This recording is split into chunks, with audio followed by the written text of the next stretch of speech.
One of the most influential books that I've read in the last 10 years or so is Nicholas Kristof and Sheryl WuDunn's Half the Sky.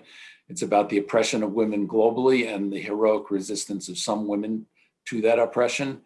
I could cite hundreds of statistics from that book, but the two I'm going to share with you today that I share with a shuddering down my spine each time I say it is that more women and girls died simply because there were women and girls in the 20th century than all of the soldiers who died in all of the wars of the 20th century combined. And more women and girls die in acts of genocide or murdered because they're a woman or a girl than all of the acts of genocide that happened in the 20th century combined.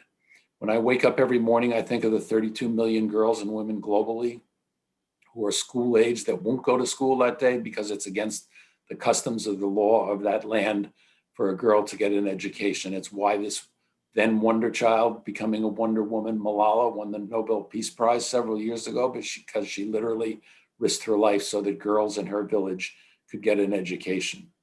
Women and girls between the ages of 15 and 44 are more likely to die or be maimed by an act of violence by somebody they know than by cancer, malaria, war, and traffic accidents combined.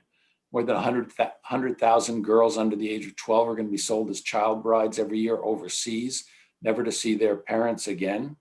More than 100 million have experienced female genital mutilation. If you don't know what that is, it's a surgical procedure on the female genitalia for non-surgical reasons. More than 100 million girls and women have experienced that. Millions of girls and women are sold into human trafficking every year. Former President Jimmy Carter, in his book, A Call to Action, called the oppression of women and girls the most biggest human rights violation in the world today. I don't know if it's the most, but it's certainly up there with the most.